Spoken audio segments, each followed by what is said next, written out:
Jenny here with Sipping Streams Tea Company, and I want to share with you about peppermint.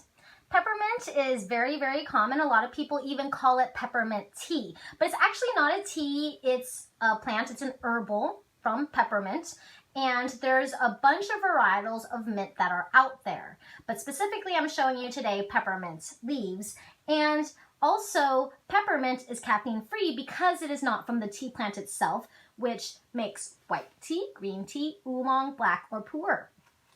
One interesting thing I want to show you today is how you can infuse an herbal without having the regular tea apparatuses or infusers or steepers. I get a lot of questions from people like, well, I don't want to buy more stuff. Can I just use what I have around the house? And so I thought today I'd show you how to make a peppermint infusion by using a pour-over coffee dispenser. So depending on the type of paper that you have, your peppermint might taste kind of papery. So that's just a disclaimer. And peppermint is really good for digestion, especially irritable bowel syndrome. People use peppermint oil topically for helping with headaches.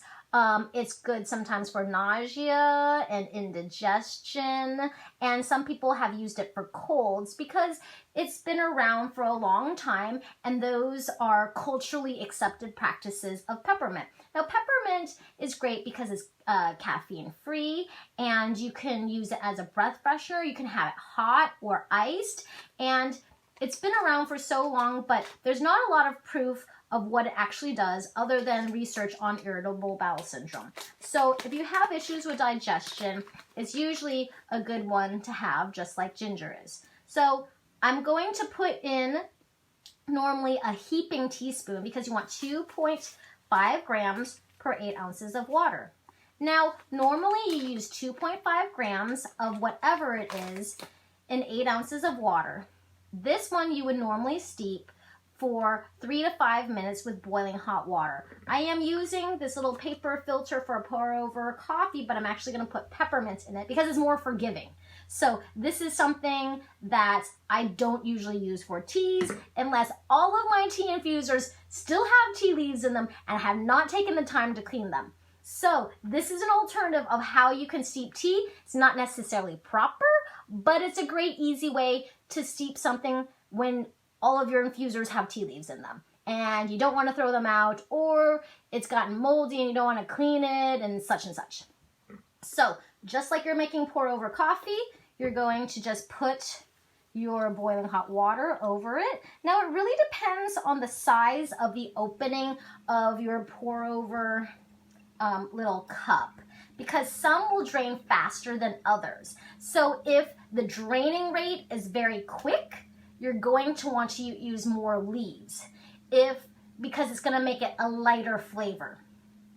If your draining time, like it's a tiny, tiny little hole in it, it will be very slow, and so the steeping time is longer because it's taking so much longer for it to go down into your cup. So you might have to experiment with putting in more leaves if it is going to go fast, or less leaves if it's going to go super, super slow. And that will also depend on the density and how even your leaves are.